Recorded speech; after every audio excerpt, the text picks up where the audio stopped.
بسم الله الرحمن الرحيم. Alright, come forward. Let's speak. I think everyone should believe what they believe, and I think I respect you for coming here. No, I respect you for coming here. No, I'm just passing through. I'll go to work actually. Oh, all right. What time do you start work? So I don't have to. Well, it's Sunday, so I can go when I want. You know? Oh, really? Yeah. Good. I like that, man. I wish I had to work like that. I can just come in whenever I want. Sounds like good work. What's your name, by the way? Sorry. No, I don't want to give my Okay, name. that's fair. That's fair. My name is Mohammed. Alright, nice to meet you. So yeah. So what you say that you don't believe in God? Or? No, I think what has been written by man. There's so many things in it which contradict not just all religions. I'm just saying everything that I've read. I've not read Arabic, but when I first read it, it's quite beautiful. Don't get me wrong. But then as I start thinking about it, I feel no. No, fair enough. I mean, let's start with the base, right? Do you believe in a deity, or let's just say an entity that brought rise to the universe? No. I think we don't know that. We don't know if there is or isn't anything. So you're agnostic on it? Or? No, I don't know what to believe because there's no one here on Earth that would know what there is. How did the universe come into existence? It could be multiverse. It could always have existed. Okay, but how did this universe come into existence? It could have always existed. There's an infinite number of universes possibly given. This is what is possibly string theory proposing that there may be an infinite amount of universes that have always been. Okay, no problem. I'm just saying this is most likely. I'm talking about this universe, right? I'm not talking about multiverse. So I'm asking you, how did this universe come into existence? As a part of a multiverse. All right, so as part of a multiverse. Now, if we say that this is true, well, you're trying to make a supposition. You're trying to actually presuppose something. Right? No, you can't do that because you don't know either. I haven't made any argument. You're saying this is true, but you don't know. No, I said if we're saying that this is true. You don't know because you are at the moment something and then I haven't said anything about religion. I haven't said nothing about religion. Okay, but I'm saying you are. Oh no. Okay. Do you see what I'm saying? Right now, you said you believe in multiverse, right? I think, given what is being written and what my limited understanding, because I'm just a regular guy. No, you're a regular guy. I'm a regular person, so from what I can see and what I've read in religions, they seem to prescribe very man-made solutions to certain problems of its day. Well, man-made, like, how would you know what to compare a man-made solution with a solution from a deity? I would say, and I don't want to be controversial, but I would say, for example, the niqab is a very, like the God made like black holes. It made the stars and planets, yet it will tell a lady just cover up a little bit and then you'll be fine.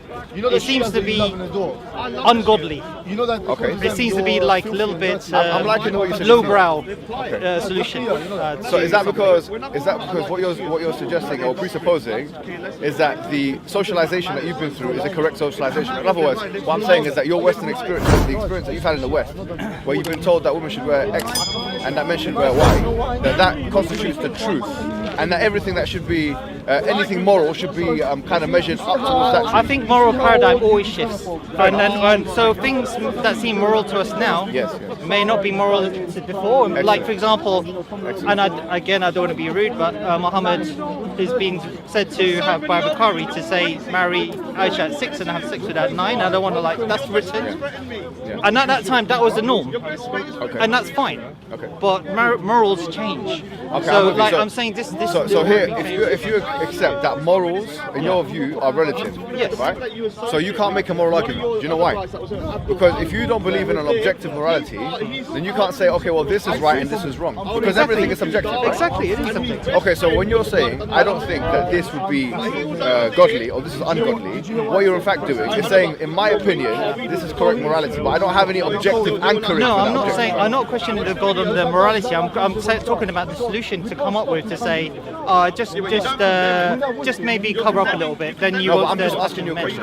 If we take your examples, right? I want to say, how do you establish an objective moral basis epistemologically? How do you? My morals have changed throughout my life. Excellent. So how do you know what true morals are? I'm trying to do what I can and not hurt anybody. Okay, no, that's J.S. Mill's harm principle. So that means let's take it a step just back from changes. it. Yeah. I'll ask you this question one more time. How do we know the morals that you believe in are the correct morals, the true objective morals. Nobody knows. If you think that everything that you're doing is correct, then you're maybe could be accused of being a very arrogant person. Okay, excellent. So we're not trying to arrogate here or trying to, superimpose moral judgments. No. But what we're trying to say is as follows, right?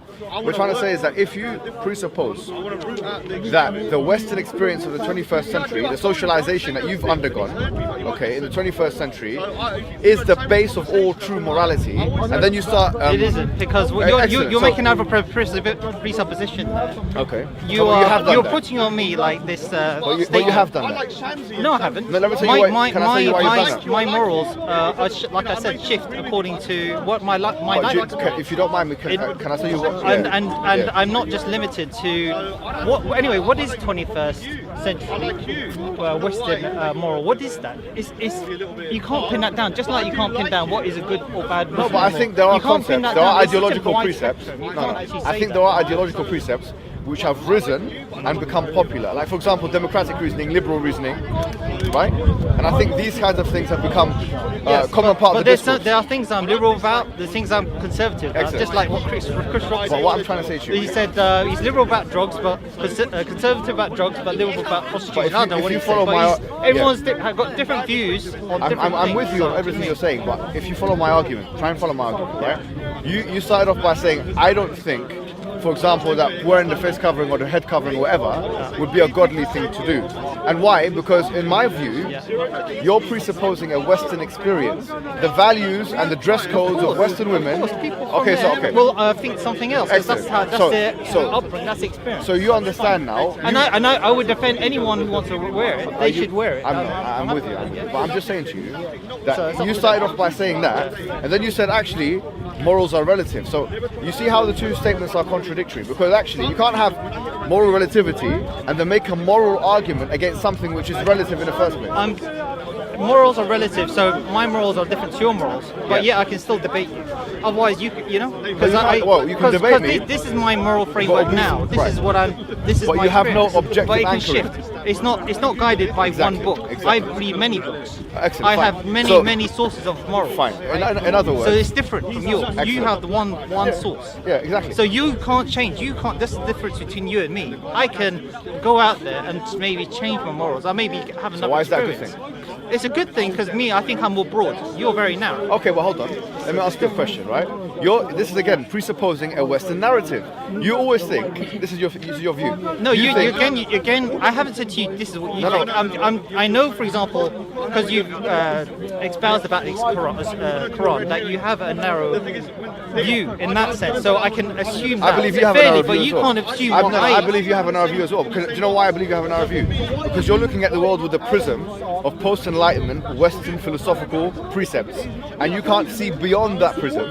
Therefore, I believe I can see beyond that prism because I can see religions that were made in the 6th, 7th century or even before that, hundreds of years. I can see through the prism of that time why people came up with a guide for religions for that time. You're suggesting that as time goes on, there is inevitable moral progression. It's hard to call it progression. So it's just change. What's the issue of it being from the 6th century, 7th century, or 8th century? Because at the time there were different economic and social structure that needed to be regulated. What, are they better or worse than now? I would say, from my perspective, they're better because. They're better before. May I just say why? What before? Because we are. There's less. There's many things like there's less harm to animals now. There's more like there's less. Slavery is seen as a bad thing. Whereas at that time it was quite normal. Less harm to animals now. We are improving. I know there's mass market consumerism, but then there is actually at least an increase in consciousness of knowing of their suffering. At least there's an increase in not wanting to have slavery. To be fair, I think that example was a very poor example. No, it's a better example because people didn't know the notion of. They didn't understand. They didn't even actually know that at that time that fish felt pain. We know now. No, but hold on. Because there's a different. No, I'm trying to explain something. So I'm saying that we do know a lot more now than we did those days. So consciousness is increasing about many things. But you're what I'm saying, that increases our moral framework. Okay, but here I'm talking about morality, right? Because to say, for example, that the morality of the 7th century, the 8th century is not as good as the morality of today. I would say no. I wouldn't say good. So what wording not would you widespread, use? not widespread in certain facets, right? In certain How do ways. you don't have any base of measurement? I can't because less people die violently now per capita than they used to, like even throughout history. Completely wrong. It is. No, it isn't. It's you should check the facts. No, I've checked the facts. You haven't. Because Okay, let me obviously tell you the every facts. measure that there is, people that die less violently now, percentage-wise, That's than ever in completely history. wrong. That's It completely is. You look through history. I think you need to check your facts. No, hold on. The 20th century was the bloodiest century. Yeah, but still, in of- terms of look at the global population, Okay. people Okay. have died less as a percentage of total population not than they true. ever That's did. not I think you are wrong. You need to check your facts. Okay, so check let's- all the measures. I So can let's send it- let's go to the first early wars, right? Look, what I'm saying to you is as follows, yeah. Obviously now we've got 7 billion people on the earth. Yeah, we've got 7 billion or something like that. In the 20th century, actually let's not even go to the 20th century. The 30 Years' War, which started I think 1618 to 1648. The 30 Years' War, which was between like Catholics, Protestants and stuff like that in Europe. 1.4% of the world's population were eradicated. 1.4% of Europe's population were eradicated. That's just in 30 years. At the turn of the 20th century, the First and Second World War produced most casualties than any other war. Yeah, but before now it. you're losing an absolute number rather and then comparing it to a relative. So you, No, you even shouldn't do even that. as a relative. You just did So, that. So I in think you World need War to II check your measures. And Fine. then you In look World at War them in World War right? II, about 30 million people died, casualties. Yeah, and then you have to look at global population. So and you have to global look at the population, past. And if you look at many archaeological finds, they find there's more trauma injury to people in the past, percentage-wise, than they are nowadays. I'd have to see your facts I think on you that. need to look it up We can both because look you're it just up. making a statement there, and you have. I'm no giving numbers. You're not giving any numbers. Because I don't carry these numbers in my head. I can change it. How do you come to your conclusion? Because I've read those numbers. Where's the numbers? What have you read? What have you read? I read and listen to a lot of things. A lot of podcasts. I read a lot of science. I read geographic. I read a lot of stuff. All right. So when you say the past, what line are we Talking talking about throughout the human history, going back even many thousands of years. So, this So what are we talking about? You said back in the day. So what time period are we looking at? if we're just looking, for example, like where we are now in the last Compared to- since post-war. You can start any Post-war? point or whenever, even You in the don't last know. few You decades. don't know what you're talking about. I do, and then you don't because you are trying to compare absolute numbers to relative. No, because you're saying so post-war. you don't. But post-war, which war? Second World War. If you look, I think you just need to check your facts. Just look I at am what checking. you're- Okay, tell me what period we're looking at. And compare it. No, because I'm not walking encyclopedia. So I can send you. Okay, fine. I can send you something. The point I'm making to you is, whatever standard you're using, right, to suggest that morality has progressed. I wouldn't say progress. I think it's wrong to try If we and take a step back, I would say to changes. you, on a base level, I would say that if you agree that morals are relative, yeah, in the first instance, then I would even say to you, I would say, who cares anyway? If people are dying less or more. But then again, even the Quranic view, the way it's interpreted, is actually relative too. Because people,